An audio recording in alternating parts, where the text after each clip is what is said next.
PSG absolutely slap up Real Madrid in the Club World Cup semi-final, and it's frightening. 4-0.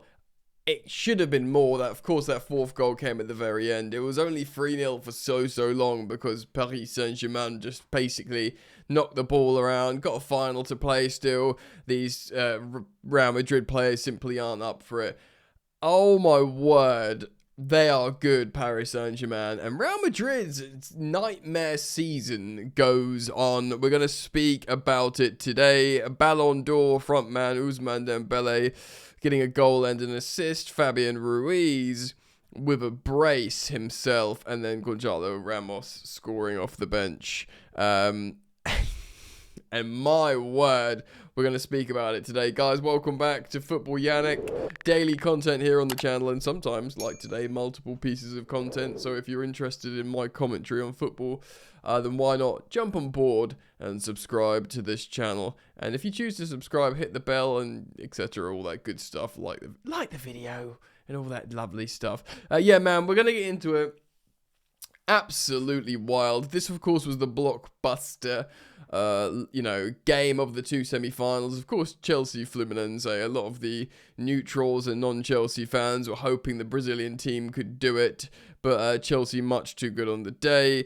But this was like, a game worthy of a Champions League final, And Real Madrid, they've had a nightmare season, but they've got Xabi Alonso in now. He's doing some different stuff. He's playing Arda Güler in midfield. He's trying some other stuff out. Of course, Gonzalo Garcia has been a sort of feel-good story of the campaign. But they were slapped, bro. PSG were just like, they were just knocking it about like, yeah, whatever, mate. Real Madrid are in trouble, man. Look, so this is Xabi Alonso's Real Madrid. He, for score, played a 4-3-1-3, so an iteration of a 4-3-3. Courtois on goal, made some saves, actually. On form, for my money, he's still the best goalkeeper in the world. I was looking at the centre-backs. Both centre-backs had absolute stinkers. Rudiger and Asensio having errors leading to goals. Asensio, bro, he has had like an awful tournament. Like, didn't he concede penalties, have red cards, and errors leading to goals? Really, really, really poor, man. And of course, yeah. So the striker Garcia, the big talking point was he going to continue playing Garcia up front as a striker? Or was Kylian Mbappe, who was absent for a stomach bug, is he going to have his first opportunity to play against his old club in PSG? More on that in a moment. And of course, this is what happened. It was a sort of front three. Garcia played as a kind of false nine. It says here, Vinny Jr. played on the left, which does it mean Mbappe played on the right? Not really. It didn't look like it had much structure, actually. A lot of people speculating it was kind of a back three in Aurélien Tchouameni. Well, not really, not there. He just dropped box to box. Some people speculated it might have been a wing-back situation with Tchouameni being the back three, but no. And yeah, bro, really, really poor. But a little bit better showing from barely from the substitutes. Of course, we saw 40-year-old. Is he 40 yet? 39-year-old Luka Modric, Militao. These are all unfavoured players. Carvajal. Of course, Trent was unavailable due to some sort of injury he picked up in training, I think, yesterday or something like that. And, of course, the PSG super team coached by Louis Henry, which is actually the first name of Luis Enrique Martinez, I'm reliably informed. Yeah, man, this is the strongest lineup.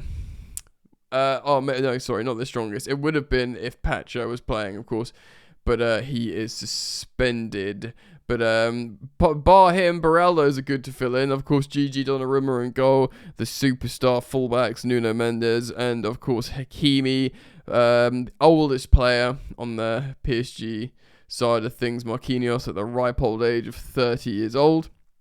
And then, of course, it's the first choice midfield of Fabian Ruiz, Vitinha, and Neves behind Kvaratskhelia. I say it's the first choice, but you do swap Désiré Doué between him and Bradley Barcola. Barcola looked like he had the better performance when he came off the bench. And, of course, that man, Dembele. just totally ripe to rip Chelsea apart in the final, isn't he? As is Vitinha. Honestly, just a word on Vitinha, man. I watch this guy, and he is just an absolute joy. Like, just so intelligent. He's this small, diminutive regista, I suppose, but he doesn't stay in one place knocking it about like a metronome. The way he occupies and interprets space is just absolutely incredible. Always makes the right pass, always moves into the right pocket. He is modern football personified in such an incredible way. What a player he is to watch, stats wise. So again, I don't even think these are going to be fully reliant for 5 big chances to nil. 5 big chances to nil. They spanked to the bottoms of Real Madrid. It should have been more goals. And I'll tell you why. It wasn't more goals. It wasn't out of this like old school Italian respect. You never embarrass the opponent. You score 2 or 3 and then you knock it about. No, they'll be up for embarrassing an opponent if the time is right. But it's very, very hot out there. They're having cooling breaks. And they've got a final to play. And this isn't a Chelsea channel, but I'm a Chelsea fan. I mean, we have a very, very small chance of beating this PSG team in the final. And that's okay. Chelsea have done well to reach the final. But this iteration of PSG under Luis Enrique, where the sweet spot they've hit for a while is just profound.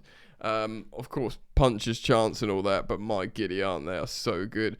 So totally dominating. They scored 3 goals in the first 24 minutes. Yeah. Ousmane Dembele assisting Fabian Ruiz in the 6th minute, and Ousmane himself scoring a goal in the 9th minute, and then they waited a whole 24 minutes to score again, and they're good goals. Granted, 2 of them were mistakes from Rudiger and Asensio, but they're mark of a great team in PSG is you can't make mistakes. I mean, they were bad mistakes, but these guys will surgically dismantle you at the back and finish perfectly. I mean, we've waxed lyrical about PSG for about 6 months now, but they are not the Galacticos, you know, of recent years. They will do like flair stuff, but only if it's the best thing to do in terms of execution of the most appropriate move and how to get the ball to their teammate. It's not like, oh, look at me, I'm going to try and score a super goal. It's, no, we're going to do a back heel, I'm going to do a dummy, you do a Cruyff turn, you know, while he does a roulette because the opposition there, and we'll do some cutback to Neves who's going to score. You know, slapped. The camera's cutting to Florentino Perez in the crowd. It's very funny. And then halftime comes, you know, Enrique can basically take off the likes of Ousmane Dembele and Kvaratskhelia, bring on Gonzalo Ramos, who would go on to score a final goal and dedicate it to his international teammate, who was sadly passed recently, in Diogo Jota, of course. And, yeah, that was right at the end in the 87th minute. And then the ref blew up like, yeah, we don't need more of this. He probably got a little message in his ear from Infantino sitting in between, you know, the 2 big dogs from either team. Like, yeah, we don't need to see more of this. Because, you want big scorelines, but you don't want royalty football Real Madrid getting embarrassed like this. But they were embarrassed. They were absolutely embarrassed. They had their bottom slapped. They were really... they're just really not good, are they, Real Madrid? Xabi Alonso, I think, probably sort them out. They are missing Trent, who does look like he makes them better. Also, of course, missing Dean Howson, who makes them better. But, I mean, well, they got the Garcias, the young lads. Ardagula's back in the team. Asensio has had a terrible tournament. And then, of course, it's getting the balance right with the attack. And we have to talk about Kylian Mbappe and the curse of Kylian Mbappe, because he was the superstar, the high productive player of Paris Saint-Germain, scoring all the goals over and over and over. Their superstar, the Parisian kid, wanted to leave for Real Madrid, finally gets his move after a long saga. Loads of controversy, of course. Real Madrid fans turned on him when he decided to stay. He finally does go to Real Madrid, and when he leaves Real Madrid, PSG become an incredibly good football team, and Real Madrid become quite a underwhelming football team, like a really, really underperforming football team. There was calls for Garcia to start over Mbappe. How's Mbappe going to fit in? There's currently huge lawsuits going on. Mbappe is currently suing PSG for like 55 million unpaid wages. PSG are counter-suing Mbappe, and the curse of Mbappe looks like a real thing here. It's bad. It's bad. It's kind of embarrassing. He does look like he's played well. He scored a lot of goals. He actually played okay in this game here. He was probably the bright spark for the entire Real Madrid team in terms of how hard he was trying and, doing good combinations and skill. But his team got slapped 4-0 by his previous team, who he's in a lawsuit with at the moment. Incredible stuff, really. So let me know what you think, guys. Please do leave your comments down in the comment section below. If you want more content, like and subscribe. And I do hope to see you guys back here very soon. Peace.